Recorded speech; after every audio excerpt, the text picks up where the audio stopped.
Hi hello வணக்கம் மக்களே. இன்றைக்கி நம்ம பார்க்கக்கூடிய இந்த வீடியோவை ஸ்பான்சர் பண்ணுறது நம்ம பைமோட் அப்ளிகேஷன். இந்த அப்ளிகேஷனை உங்கள் மொபைல் ஃபோனில் டவுன்லோட் பண்ணி உங்கள் வீட்டுக்கு தேவையான கிராசரி ஜாமான்களை வாங்கி பயன்பெறுங்க. வாங்க வீடியோக்குள்ளே போகலாம். இன்றைக்கி நம்ம பார்க்கக்கூடிய டாபிக் ஹிந்து மதம். அதை பற்றி தான் பார்க்க போகிறோம். வாங்க வீடியோக்குள்ளே போவோம்.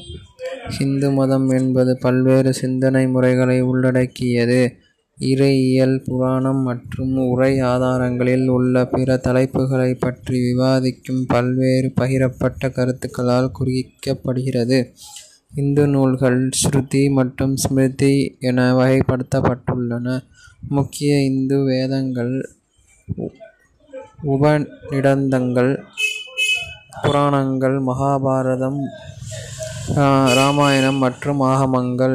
இந்து நம்பிக்கைகளில் உள்ள முக்கிய கருப்பொருட்களில் கர்மா, சஞ்சாரம் மற்றும் 4 புருஷார்த்தங்கள், மனித வாழ்க்கையின் சரியான குறிக்கோள்கள் அல்லது நோக்கங்கள், அதாவது தர்மம், அர்த்த, காமம், மோட்சம் ஆகியவை அடங்கும். இந்து மத நடைமுறைகளில் பக்தி, வழிபாடு, தியாக சடங்குகள் மற்றும் தியானம் மற்றும் யோகா ஆகியவை அடங்கும்.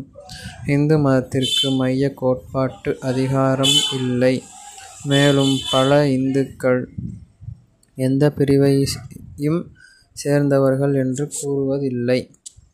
இருப்பினும் அறிவார்ந்த ஆய்வுகள் 4 முக்கிய பிரிவுகளை அறிவிக்கின்றன: சைவம், சக்தி, ஸ்மார்ட்டிசம், வைணவம். வேதங்களின் அதிகாரத்தை அங்கீகரிக்கும் இந்து தத்துவத்தின் 6 ஆஸ்திக பள்ளிகள்: சாம்க்யா, யோகா, நியாயம், வைசேஷிகா, மீமாம்சா and வேதாந்தம். பாரம்பரிய இதிகாச, புராணம் மற்றும் அதன் பெறப்பட்ட காவிய புராண காலவரிசை இந்து மதத்தை ஆயிரக்கணக்கான ஆண்டுகளாக இருக்கும் ஒரு பாரம்பரியமாக முன்வைக்கும். அதே வேளையில் அறிஞர்கள் இந்து மதத்தை பல்வேறு இந்திய கலாச்சாரங்களுடனான பிராமணிய எலும்பியல் இணைவு அல்லது தொகுப்பு என்று கருதுகின்றனர்.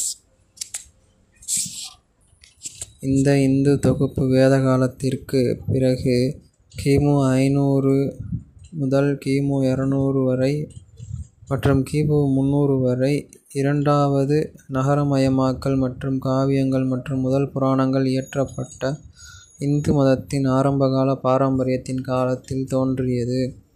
இது இடைக்காலத்தில் இந்தியாவில் பௌத்தத்தின் வீழ்ச்சியுடன் செழித்தது.